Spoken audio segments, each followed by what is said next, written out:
સુપ્રભાત વિદ્યાર્થી મિત્રો. ધોરણ 8 વિષય ગુજરાતી. ગુજરાતી વિષયની અંદર આપણે કરતા હતા સ્વાધ્યાય પોથી. સ્વાધ્યાય પોથીની અંદર એકમ નંબર 12 નવા વર્ષના સંકલ્પો.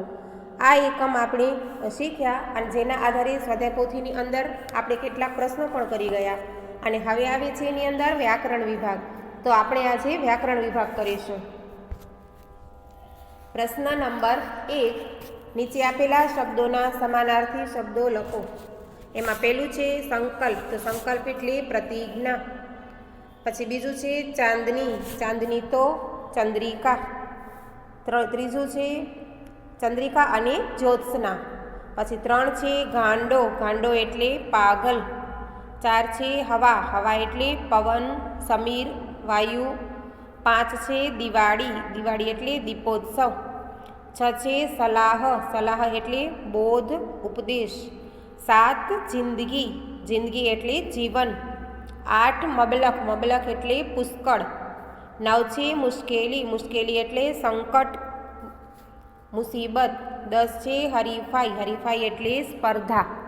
હવે આવે છે પ્રશ્ન નંબર 2, નીચે આપેલા શબ્દોના વિરુદ્ધાર્થી શબ્દો લખો. વહેલા તો વિરોધી આવશે મોડા. વ્યવસ્થિત તો અવ્યવસ્થિત. ગાંડો ડાયો. 4 છે નિરર્થક તો સાર્થક. 5 છે ધ્યાન તો આવશે બેધ્યાન. 6 રાત્રે તો દિવસે. 7 છે સ્વર્ગ તો આવશે નર્ક. 8 છે નિયમિત તો આવશે અનિયમિત. 9 છે મિત્ર. મિત્ર તો શત્રુ. 10 છે સંતોષ. સંતોષ તો આવશે અસંતોષ. 11 છે ઉત્સાહ તો આવશે નિરુત્સાહ. 12 છે નિરાશા તો આવશે આશા. હવે આવે છે પ્રશ્ન નંબર 3, નીચે આપેલા શબ્દોની જોડણી સુધારીને લખો. એની અંદર પહેલું છે નિયમિત. નિયમિતની અંદર ની દીર્ઘ ઈ આપેલું છે તો એ આવશે રસ્વ ઈ. દિવાળી. દિવાળીની અંદર છે દી દીર્ઘ ઈ છે એની જગ્યાએ દી આવશે રસ્વ ઈ. પછી 3 છે મિજાજ. મિજાજમાં મી રસ્વ ઈ. 4 છે વંટોળિયો. વંટોળિયોમાં વ ઉપર ટપકું આવશે અને ડી રસ્વ ઈ વંટોળિયો. દ્રઢ નિશ્ચય. તો દ્રઢ નિશ્ચયમાં આવશે દ આ કરેલું છે એની જગ્યાએ દડાનું દ કરીને ઉપરથી સહેજ વારવાનું રહેશે. પછી આવે છે એના પછી નંબર 6 ફૂલી ફાલી. તો એની અંદર ફૂ દીર્ઘ ઉ આપેલું છે એની જગ્યાએ આવશે રસ્વ ઉ. પછી સંકલ્પ એની જગ્યાએ લ આવશે અડધું. સંકલ્પ. સંકલ્પ નથી બોલતા આપણે, સંકલ્પ તો લ આવશે અડધું. પછી 8 છે વૈશાખ. વૈશાખ આપણે નથી બોલતા એની અંદર આવશે વૈશાખ. વની ઉપર 2 માત્રા આવશે અને સા આવશે શરણાઈનું શ. વૈશાખ. પછી 9 છે ધનુષ. ધનુષમાં આવશે નું દીર્ઘ ઉ છે એની જગ્યાએ આવશે રસ્વ ઉ અને સ ષટકોણનું સ અડધું ધનુષ્ય. પછી છે 10 ઉચ્ચારણ. ઉચ્ચારણની અંદર ઉ એ દીર્ઘ ઉ આપેલું છે એ નહીં આવે અને ચામાં ડબલ ચ અડધો ચ આવશે. ઉ પછી વચ્ચે અડધો ચ આવશે ઉચ્ચારણ. હવે આવે છે પ્રશ્ન નંબર 4, નીચે આપેલા શબ્દોની સંધિ છોડો. તો વિવેકાનંદ. તો વિવેક પ્લસ આનંદ. જેવી રીતે આપણે સ્વર અને વ્યંજન શીખી ગયા છીએ કે ક હોય છે તો આપણે કા હોય છે તો ક પ્લસ આ એવી રીતે કરીએ છીએ. તો આની અંદર પણ એમ જ આવશે વિવેક પ્લસ આનંદ. પછી 2 છે મહાત્મા. તો આવશે મહા પ્લસ આત્મા. હવે આવે છે પ્રશ્ન નંબર 5, નીચે આપેલા વાક્યોમાં દ્વંદ્વ સમાસ ઓળખો અને તેની નીચે લીટી દોરો. હવે આ સમાસ હું તમને વ્યાકરણ વિભાગની અંદર અલગથી શીખવાડીશ, જે તમારે ત્યારે કરવાના રહેશે.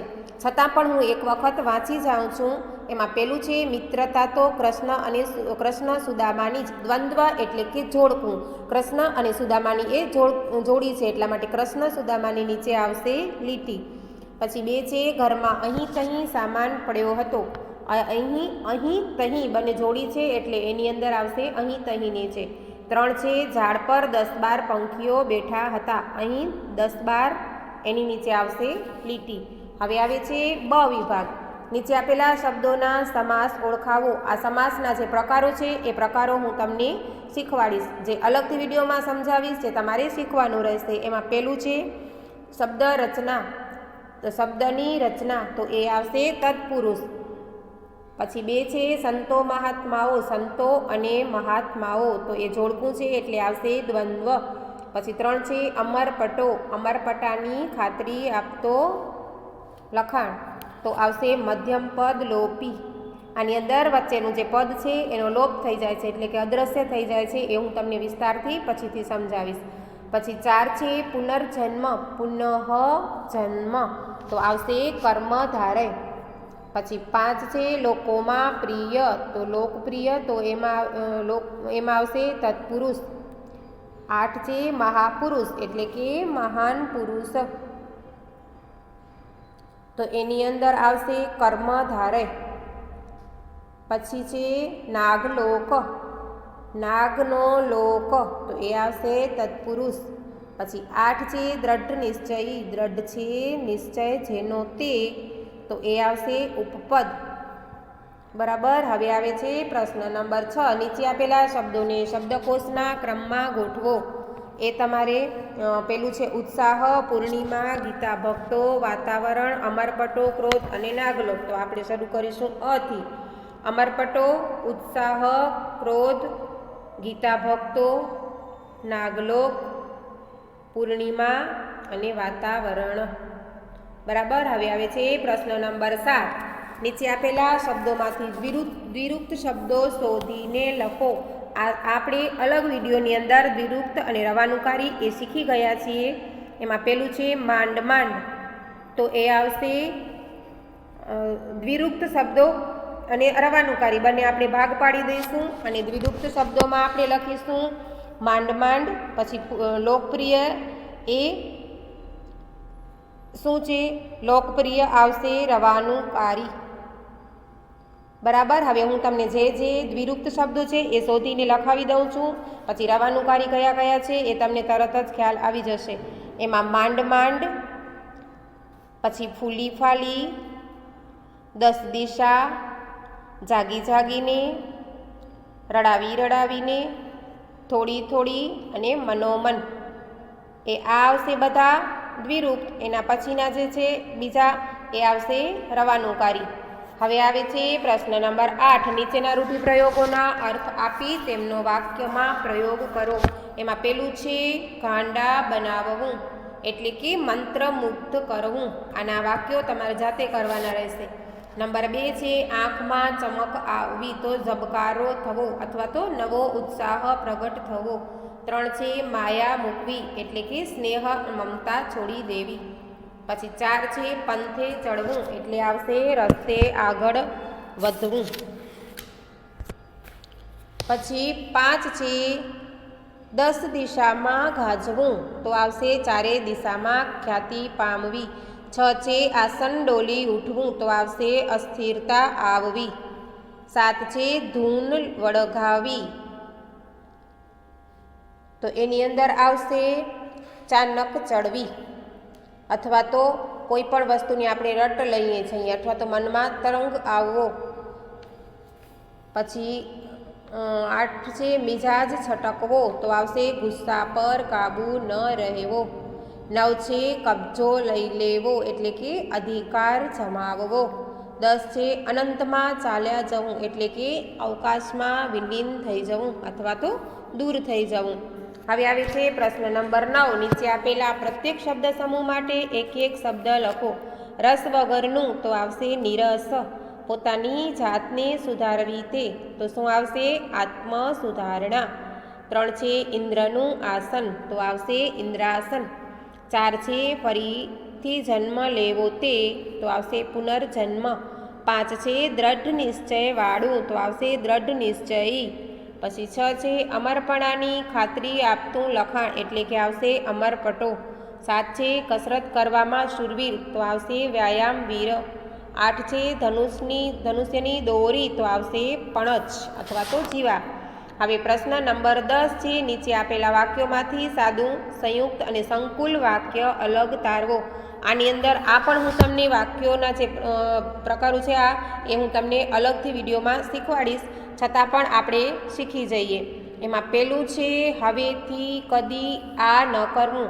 આની અંદર ક્યાંય કોઈ વાક્યને જોડવામાં આવેલું નથી, એટલા માટે આ શું આવશે? સાદું વાક્ય. કોઈ પણ સંયોજકનો ઉપયોગ કરવામાં આવ્યો નથી અને સાદું લખેલું છે તો આવશે સાદું વાક્ય. પછી છે છેક સ્વર્ગમાં પણ એના તરંગ પહોંચ્યા ને ઇન્દ્રનું આસન ડોલી ઉઠ્યું.